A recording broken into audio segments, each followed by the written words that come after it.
समस्या वर्तमान में साथियों कोरोना की गंभीर ऐसी परिस्थिति में हमने नहीं होना अधीर। अपने को सुरक्षित रखकर परिवार को दें सुरक्षा। रहें सावधान सभी, चाहे बूढ़ा हो या बच्चा। घर घर की कहानी हो गई, माने कहना ना कोई। किसी ने अपनों को खोया तो किसी ने जान है खोई।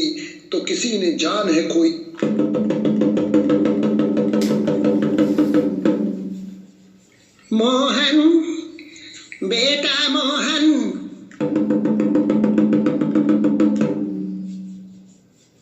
वहां देश में कोरोना जैसी भयंकर बीमारी और रोज इसका बेकार में बाहर जाना, दिमाग ही खराब हो गया इसका।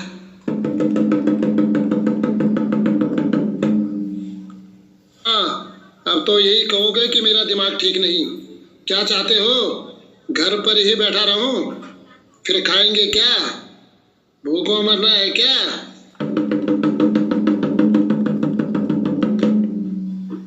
अरे बातें मत बनाओ, जूते बाहर उतारो, सारा सामान बाहर रखो।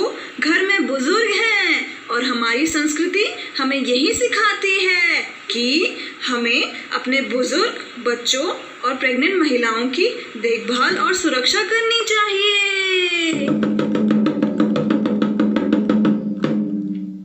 सैनिटाइज करो, कपड़े यही उतारो, बाहर जाकर नल पे ना कराओ। यही चिक।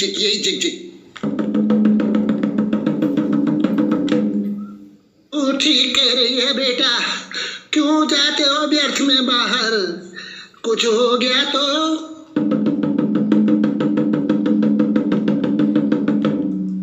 कुछ नहीं होगा पिताजी मुझे।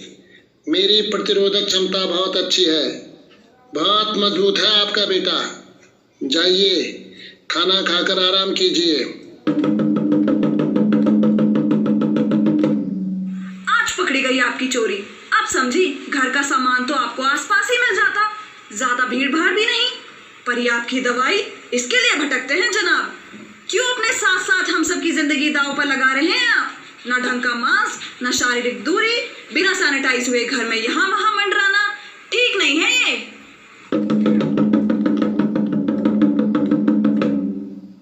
बहुत हो गया लेक्चर, स्नान कर लिया है, अब झटपट खाना लगाओ।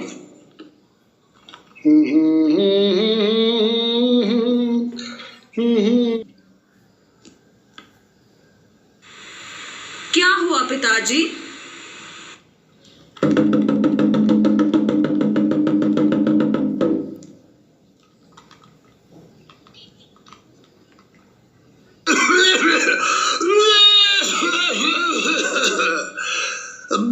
बहू, मैं रात भर बुखार में तपता रहा, घासी भी बहुत हो रही है।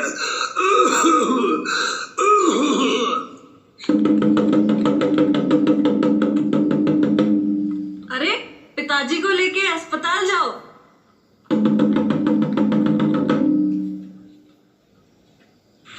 आ गए आप? पिताजी कहाँ हैं?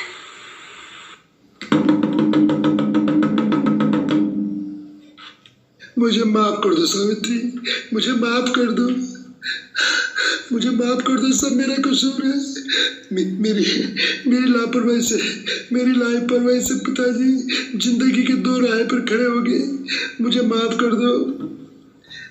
हे भगवान, मैं भूल गया कि मेरी प्रतिरोधक क्षमता अगर ठीक है मुझे कुछ नहीं होगा, पर मेरी लापरवाही मेरे अपनों के लिए कितनी घातक होगी।